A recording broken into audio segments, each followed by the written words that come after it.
வாழ்க வளமுடன். வாழ்க வையகம். அனைவருக்கும் ஆரோக்கியமான காலை வணக்கம்.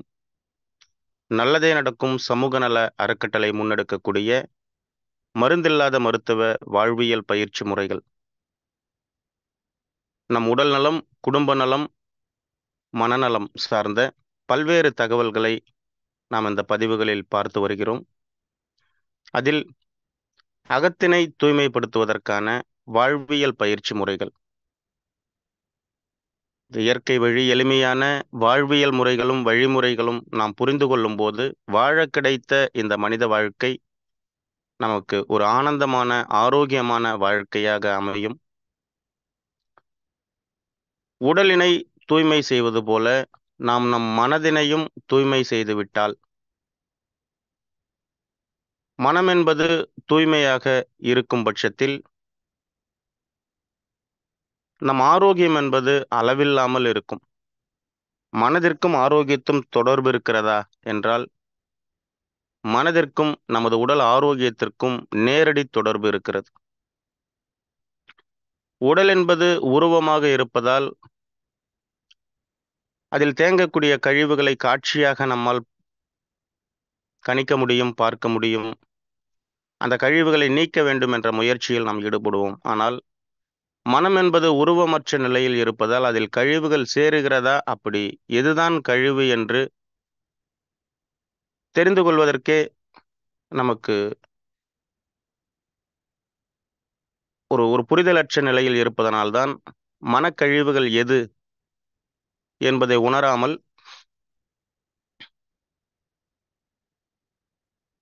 நாம் தொடர்ந்து அந்த மனக்கழிவுகளை வாழ்க்கையில் பயன்படுத்தி கொண்டு வருகிறோம். நண்பர்களே, ஒரே ஒரு உதாரணத்தை எளிமையாக நாம் சொல்லலாம். உடலில் இருந்து வெளியேறக்கூடிய கழிவுகள், அதற்கு பெயர் மோஷன்.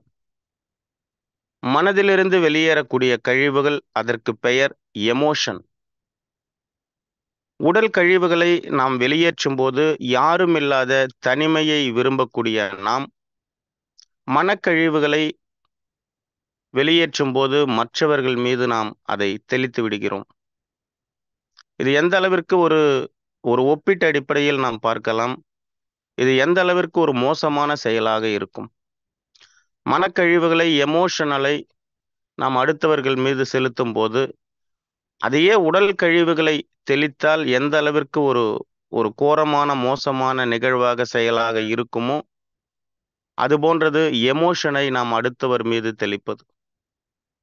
எமோஷன் எங்கிருந்து நமக்கு உருவாகிறது என்றால், அது நம் மனதிலிருந்து தான் உருவாகிறது. மனதிலிருந்து எமோஷன் எப்படி உருவாகும்? எண்ணங்கள் தானே உருவாகும் என்றால், எண்ணங்கள் தான் உருவாகும். எண்ணங்கள் சிந்தனைகளாக மாறும். சிந்தனைகள் செயல்களாக மாறும். ஒருத்தர் ஒரு கேள்வியை கேட்கிறாரு, இல்ல ஒரு ஒரு செயலை நம்ம பார்க்குறோம். நமக்கு ஒரு எண்ணம் தோணும். அந்த செயல் பற்றின ஒரு சிந்தனை தோணும். உடனே நம்ம ரியாக்ஷன் பண்ணுவோம். ஆக்ஷனுக்கு எதிர்வினை ரியாக்ஷன். எதிரில் இருக்கிற ஒரு ஆக்ஷன் கொடுக்குறாரு. ஒரு ஒரு செய்தியை நம்ம கேட்குறோம், பார்க்குறோம். அதுக்கான ரியாக்ஷன் நம்ம கொடுத்துட்றோம். இந்த ரியாக்ஷனுக்கு பேர் தான் எமோஷன்.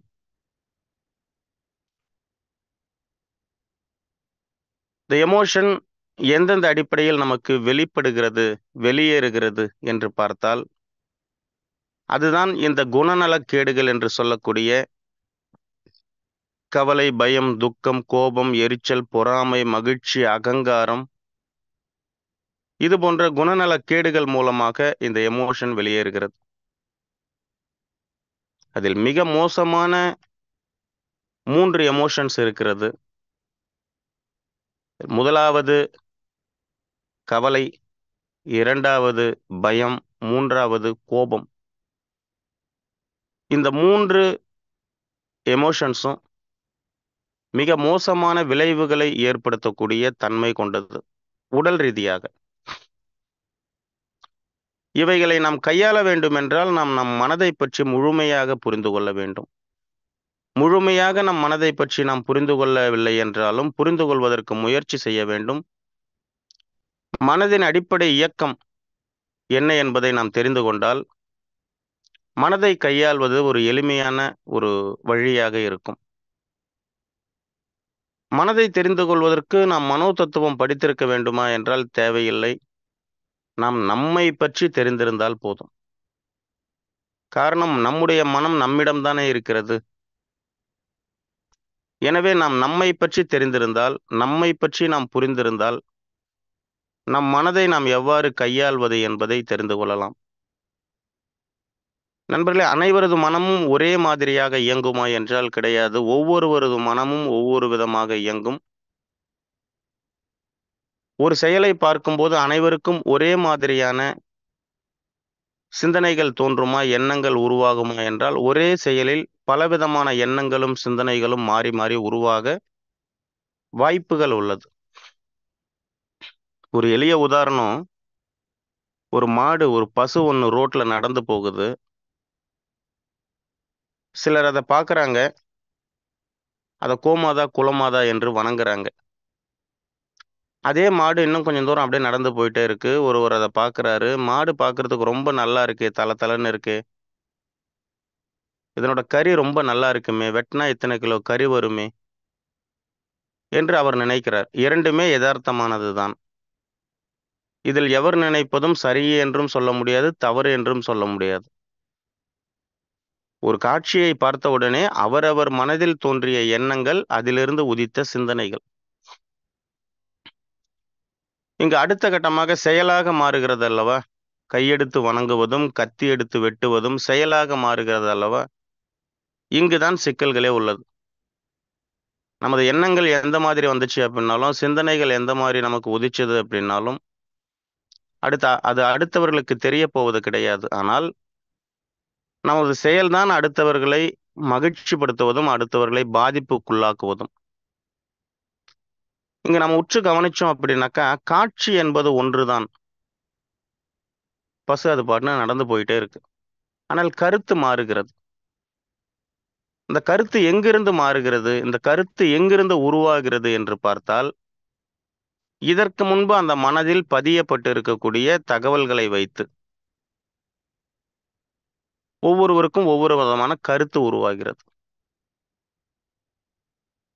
மனம், மனதின் இயக்கம்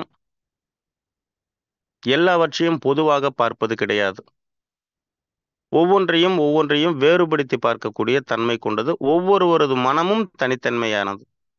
ஒவ்வொருவரது உடலும் தனித்தன்மையானது என்பது போல ஒவ்வொருவரது மனமும் தனித்தன்மை வாய்ந்தது. நாம் வளர்ந்த விதம், நம்மை வளர்த்தவர்கள், நம்மை பாதுகாத்தவர்கள், நமக்கு படிப்பினையை கற்றுக் கொடுத்தவர்கள், இவர்கள் அனைவரிடத்திலும் நமக்கு கிடைத்த தகவல்கள் எது சரி எது தவறு என்று நம் மனதில் செய்திகளாக பதியப்பட்டிருக்கிறது. இது சரியானது, இது தவறானது என்ற தகவல்கள் நம் மனதில் ஏற்கனவே பதியப்பட்டு இருக்கிறது. கூகுள்ல எப்படி ஏற்கனவே ஸ்டோரேஜ் பதியப்பட்டு இருக்கோ, அதுபோல நம் மனதில் ஏற்கனவே பதியப்பட்டு இருக்கிறது. அது சில சமயங்களில் நாம் மறந்திருப்போம், சில சமயங்களில் நமக்கு அது நினைவிலும் இருக்கலாம்.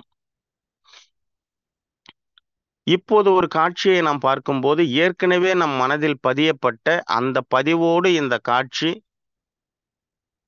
ஒன்றிணைந்து சேர்ந்து அதிலிருந்து ஒரு கருத்து வெளிப்படும். இது எவ்வளவு நேரத்துல நடக்குது பாருங்களேன். ஒரு ஃபிராக்ஷன் ஆஃப் த செகண்ட் ஒவ்வொன்றத்தை பத்தியும் ஒவ்வொரு கருத்தை நம்ம சொல்லிக்கிட்டே இருப்போம். இப்போ உலகத்திலேயே அதிவேகமாக ஒரு ஒரு சர்ச் மிஷின் இருக்கு, சர்ச் பாக்ஸ் இருக்கு, தேடுதல் பணி செய்யக்கூடிய ஒரு செயல் ஒன்று நடக்குது அப்படின்னா அது நம்ம கணினி என்று நாம் நினைத்து கொண்டிருப்போம். ஆனால் அது நமது மனம். இப்போ நம்ம இருக்கக்கூடிய இடத்திலிருந்து ஒரே நேரத்துல நம்ம எல்லாராலையும் வேறொரு இடத்துக்கு போக முடியும். ஒரு திருப்பதி தேவஸ்தானம், அங்க நம்ம இருக்கிற மாதிரி இப்ப நினைக்க முடியும். நினைச்ச உடனே அந்த திருப்பதி தேவஸ்தானம் நமக்கு கண் முன்னால வந்து நிற்கும். ஒரு உதாரணத்துக்காக நான் சொல்றேன். இப்ப நம்ம இருக்கிற நம்ம வீட்ல இருந்துகிட்டே இப்ப நம்ம டெல்லியில இருக்கிற மாதிரி நம்மளால கற்பனை செய்ய முடியும். டெல்லிக்கு இதுக்கு முன்னாடி நம்ம போயிருக்க மாட்டோம். ஆனா இருக்கிற மாதிரி நம்மளால கற்பனை செய்ய முடியும். கற்பனை செய்த உடனேயே இப்போ இந்த செகண்ட்ல நம்மளுடைய மனம் டெல்லிக்கு போயிருச்சு. அங்க டெல்லின்னா என்ன? அப்படிங்கிறத நம்மிடம் காட்சிப்படுத்திருச்சு. இவ்வளவு வேகமாக கணினியால் இயங்க முடியுமா? கணினிக்கு கூட எது நமக்கு வேணுமோ அத நம்ம டைப் பண்ணி சர்ச் குடுத்தா தான் அது தேடி கண்டுபிடிச்சு நம்மள்ட்ட குடுக்கும். அதுக்கு 1 வினாடி கூட ஆகலாம். ஆனா 1 வினாடி கூட நேரம் எடுத்துக் கொள்ளாமல், நாம் எதை நினைக்கிறோமோ அதை நம்மிடம் கொண்டு வந்து சேர்க்கக்கூடிய ஒரு ஒரு படைப்பு இந்த உலகத்தில் இருக்கிறது என்றால், அதுதான் நம் மனம். எதை வேணாலும் கொண்டு வந்து சேர்க்குமா? ஆம். நம் மனம் எதை வேண்டுமானாலும் நம்மிடம் கொண்டு வந்து சேர்க்கும். எதை வேண்டுமானாலும் நம்மிடம் கொண்டு வந்து சேர்க்கக்கூடிய நம் மனம், நம்மை எங்கு வேணாலும் கொண்டு சென்று சேர்க்குமா? என்றால், உறுதியாக நம் மனம் எங்கு வேண்டுமானாலும் கொண்டு சென்று சேர்க்கும்.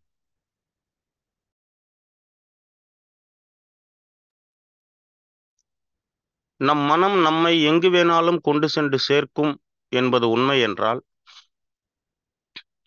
நாம் ஆரோக்கியத்தின் பக்கம் திரும்ப வேண்டும். நமக்கு ஆரோக்கியம் கிடைக்க வேண்டும் என்றால், அந்த ஆரோக்கியத்தை பத்தி நாம் நினைக்க வேண்டும். இன்று பெருவாரியான மக்கள் எதைப் பற்றி தொடர்ந்து நினைத்துக் கொண்டே இருக்கிறார்கள் என்றால், நோய்களைப் பற்றி தொடர்ந்து நினைத்துக் கொண்டே இருக்கிறார்கள். எனவே தான் நோயை கொண்டு வந்து சேர்த்துக் கொண்டே இருக்கிறது. நாம் எதை நினைக்கிறோமோ, அதை நம்மிடம் கொண்டு வந்து சேர்க்கக்கூடிய ஒரு வேலைக்காரன் தான் நம் மனம். இந்த வாழ்க்கையை நாம் சுகமாக நகர்த்தி செல்வதற்கு இந்த இயற்கை பிரபஞ்சம் நமக்கு கொடுத்திருக்கக்கூடிய ஒரு மாபெரும் பணியாளர் நமது மனம்.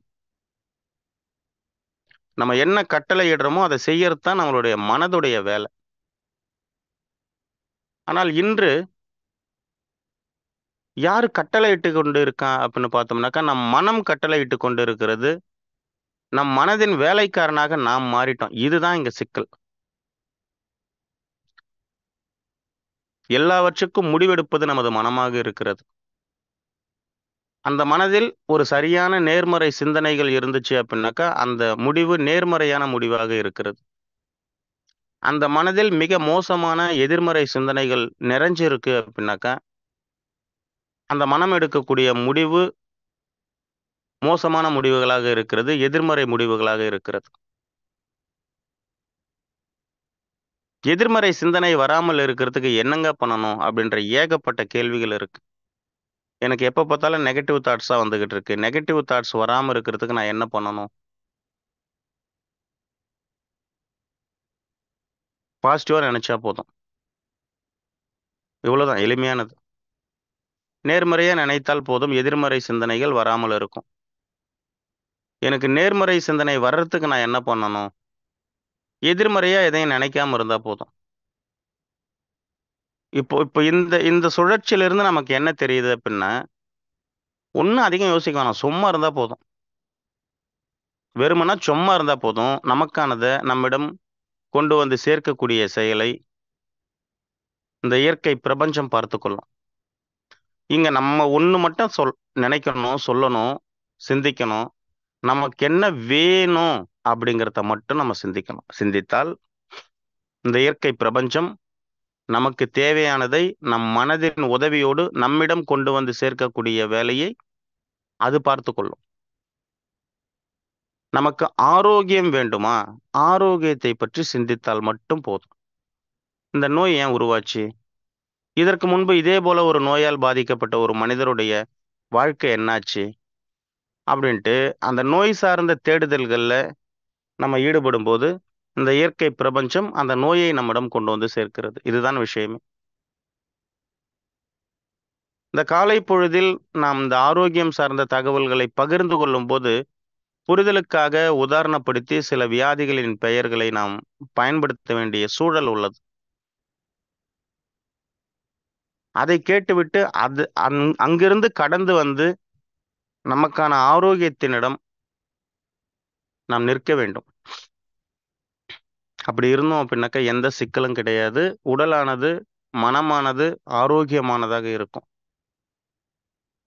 இப்போ உடம்புல தேங்கிய கழிவுகளை நாம் நீக்குவதற்கான வாழ்வியல் முறைகள் நமக்கு தெரிந்திருக்கு. இப்போ மனதில் தேங்கி இருக்கக்கூடிய கழிவுகளை எவ்வாறு நீக்குவது என்றால், அந்த மனக்கழிவுகளை நீக்குவதற்காகத்தான் இன்று பலவிதமான பயிற்சி கூட்டங்கள் தமிழ்நாடு மட்டுமல்ல, இந்தியா முழுவதும், உலகம் முழுவதும் நடந்து கொண்டே உள்ளது. உங்கள் மனதில் இருக்கக்கூடிய கழிவுகளை நான் நீக்குகிறேன். 5 நாட்கள் பயிற்சி என்று மனக்கழிவை நீக்குவதற்கான பயிற்சிகள் நடந்து கொண்டே உள்ளது. அந்த 5 நாட்கள், 4 நாட்கள் பயிற்சி கூடத்தில் இருக்கும் வரை மனம் ஆனந்தமாக, ஆரோக்கியமாக இருக்கிறது. அந்த பயிற்சி கூட்டத்தை முடித்துவிட்டு இயல்பாக வாழக்கூடிய நாம் நமது வீட்டுக்கு வந்த பிறகு மீண்டும் மனம் பழைய நிலைக்கு திரும்பி விடுகிறது. இதுதான் இயல்பு எதார்த்தம். அதுக்கு 10,000, 20,000, 50,000, லட்சம் ரூபாய் கட்டணம் கொடுத்து அந்த பயிற்சியில் ஈடுபடுகிறார்கள். அவர்கள்தான் அதிகமாக கோபப்படுகிறார்கள்.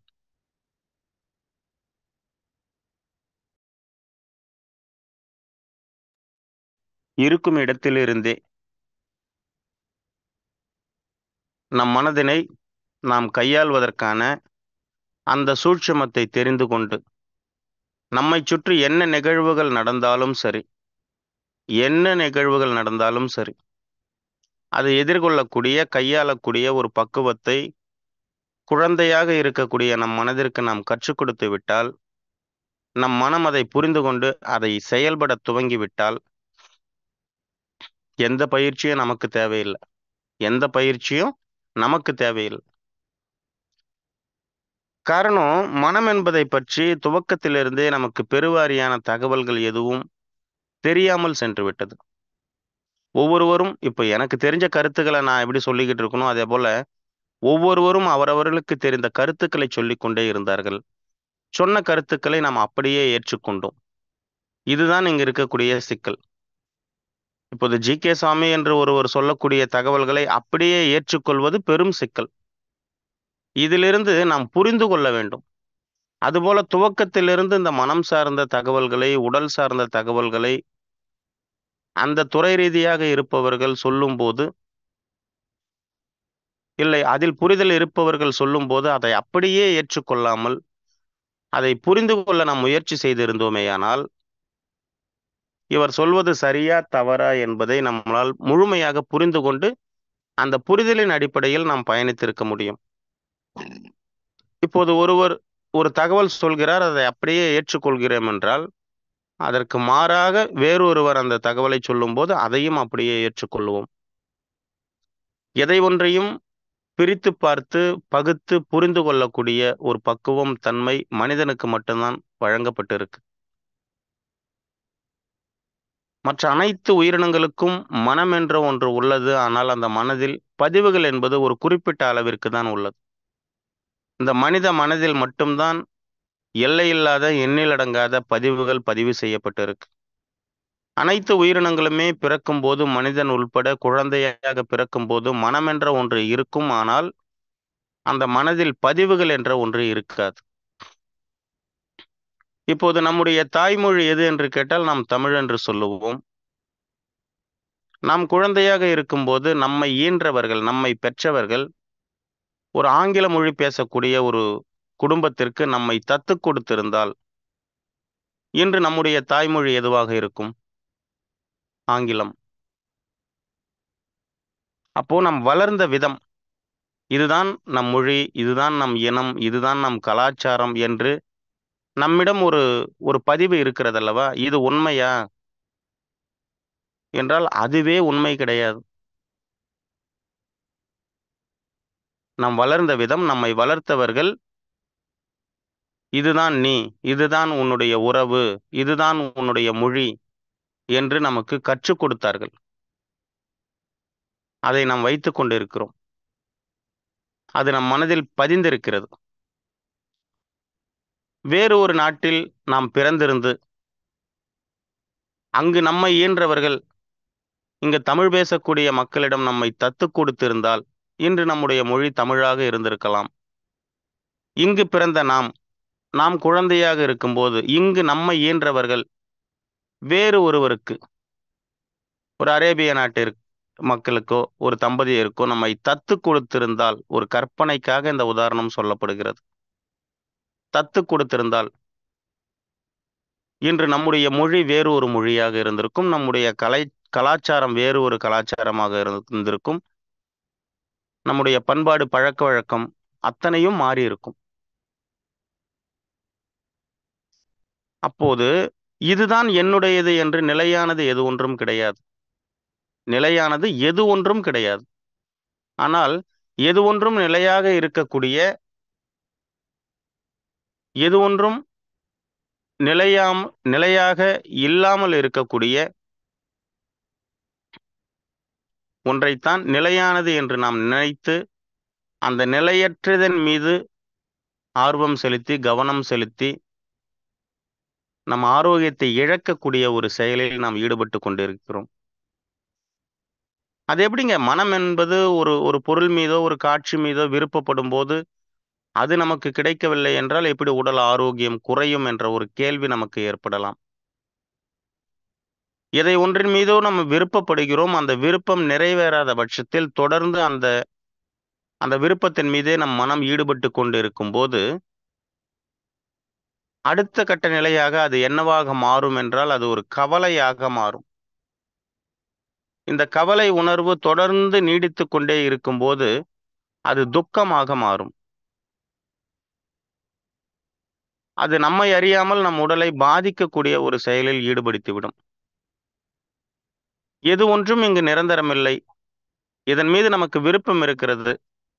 அந்த அந்த பொருள், அந்த செயல் நம் வாழ்க்கையில் நடந்தாக வேண்டும் என்ற ஒரு விருப்பத்தினை நம் மனதிடம் நாம் ஒப்படைத்துவிட்டு, நாம் நமது பணியினை செய்யத் துவங்கினோமேயானால், நமது விருப்பத்தினை நம்மிடம் கொண்டு வந்து சேர்க்கக்கூடிய ஒரு வேலைக்காரன் தான் நம் மனம். அந்த மனம் அந்த செயலில் செய்வதற்கான ஈடுபாட்டில் அது இறங்கும்.